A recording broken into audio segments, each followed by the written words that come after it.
Assalamualaikum warahmatullahi wabarakatuh. Perkenalkan, kami dari kelompok 11 Prodi Akuntan Syariah, Fakultas Ekonomi dan Bisnis Islam, dengan mata kuliah Etika Bisnis Islam dan Profesi yang diampu oleh Ibu Mukminatul Hasimi, MA/SY. Kami kelompok 11 yang beranggotakan 1. Bagas Pirinanda, 2. Darmasari, 3. Dea Wulan Saputri. Pada kali ini, kelompok 11 membahas tentang tanggung jawab sosial organisasi perusahaan dalam bisnis Islam. Mari kita simak bersama videonya. Baiklah, di sini saya akan memaparkan materi yang pertama. A. Kelembagaan organisasi bisnis surakat dalam bisnis Islam.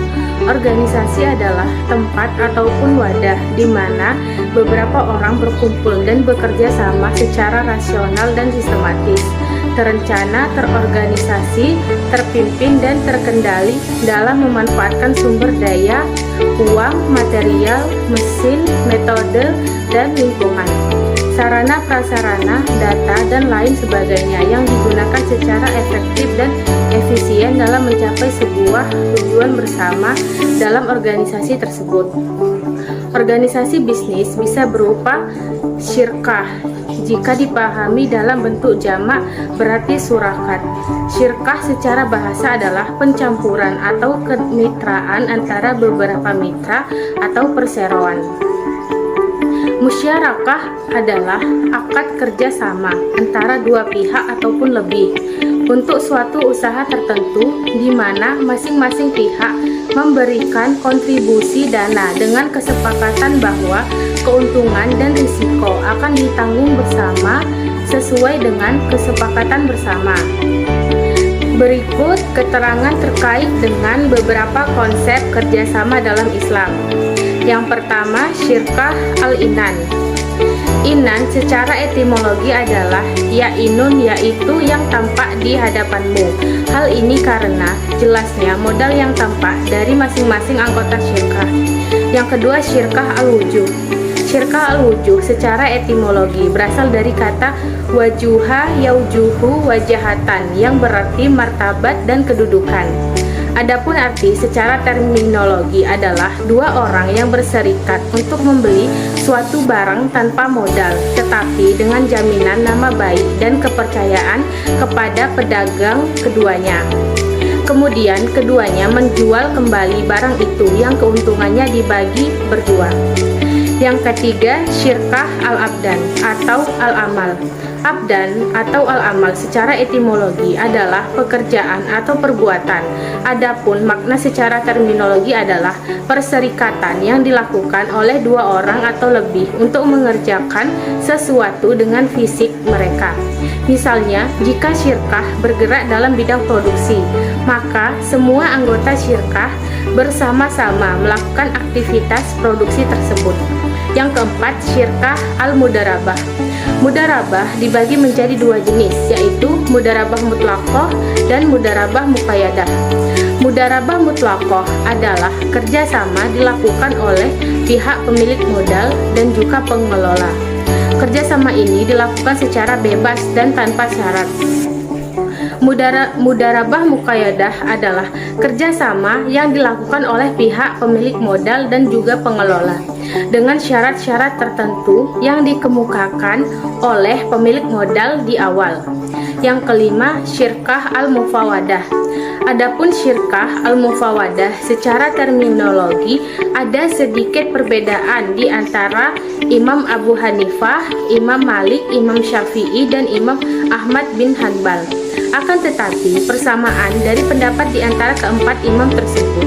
Mufawadah adalah dua orang yang berserikat dan keduanya sama dalam permodalan dan menyerahkan pendaya gunaan modal kepada mitra mereka. Baiklah, untuk materi yang kedua, B. Kode etik perusahaan terkait tanggung jawab moral dan sosial dalam bisnis Islam.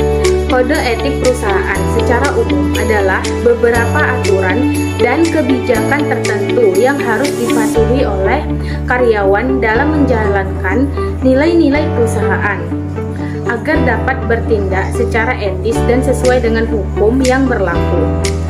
Beberapa upaya untuk menumbuhkan kode etik tanggung jawab moral dan sosial perusahaan menurut Islam. Yang pertama, merekrut sumber daya manusia di sekitar perusahaan. Yang kedua, tata kelola lingkungan area perusahaan. Yang ketiga, tata pada peraturan perizinan dan perpajakan. Yang keempat, corporate secara marketing (CSM) dan cost related marketing (CRM). Yang kelima, manajemen resiko perusahaan. Yang keenam, menanamkan jiwa altruism kepada stakeholder.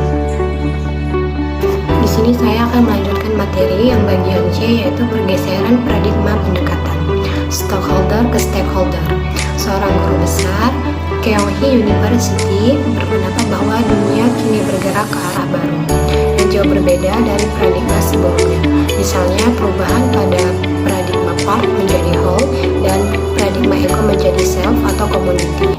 Pergeseran ini masuk ke dalam dunia ekonomi dan bisnis yang mana meliputi area responsibilitas yang bersinggungan dengan kesadaran manusia.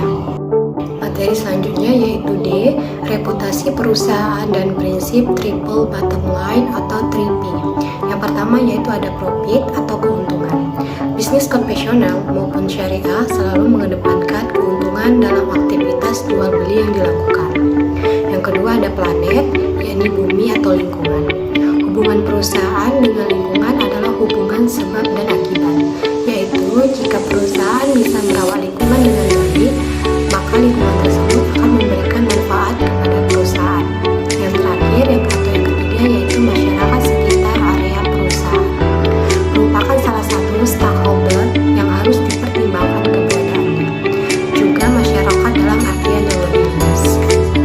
Ruang lingkup dan implementasi corporate social responsibility. Corporate social responsibility merupakan isu penting bagi manajemen perusahaan dalam rangka upaya yang dilakukan untuk mengintegrasikan aspek ekonomi, lingkungan, dan sosial ke dalam nilai-nilai budaya, pengambilan keputusan, strategi, dan operasional dalam perusahaan tersebut. CRS juga termasuk filantropi Islam, di mana filantropi adalah sifat kasih sayang sesama manusia ataupun segala aktivitas kebaikan yang digerakkan oleh sikap persaudaraan antara sesama manusia. Filantropi adalah rasa cinta antara manusia yang bisa saja disebut dengan derma, sehingga menggerakkan jiwa kemanusiaan untuk menolong orang lain bukan hanya dari aspek harta, akan tetapi juga aspek lainnya. F. Islamic Social Reporting dalam bisnis Islam. Sebagian besar perusahaan di Indonesia sudah menjunjung tinggi dan mengimplementasikan semangat CSR, dan tren pelaksanaannya mengalami peningkatan dari waktu ke waktu. Pelaporan penyaluran CSR bagi perusahaan awalnya bersifat sukarela dan kemudian menjadi wajib sesuai dengan Undang-Undang Nomor 4 Tahun 2007 tentang perseroan terbatas, yang mana salah satu laporan tahunannya adalah laporan pelaksanaan aktivitas tanggung jawab sosial dan juga lingkungan. Untuk perusahaan yang mengusung konsep bisnis syariah, pelaporan syariah dilakukan secara sukarela karena belum ada standar baku tentang pelaporan CSR syariah. Pelaporan CSR yang biasa disebut dengan Islamic Social Reporting merupakan standar pelaporan kinerja sosial dari perusahaan yang berbasis syariah berdasarkan standar dari Accounting and Auditing Organization for Islamic Financial Institution. Adapun tujuan dari ISR adalah pertama, bentuk akuntabilitas kepada Allah SWT dan masyarakat. Kedua, meningkatkan transparan kegiatan bisnis dengan menyajikan informasi yang relevan dengan memperhatikan kebutuhan spiritual investor muslim ataupun kepatuhan syariah dalam pengambilan keputusan. Sekian presentasi yang dapat kami sampaikan. Apabila ada kekurangan dan kesalahan, saya mohon maaf. Kepada Allah saya mohon ampun. Saya akhiri. Wallahul muwaffiq ila aqwamit thoriq. Wassalamualaikum warahmatullahi wabarakatuh.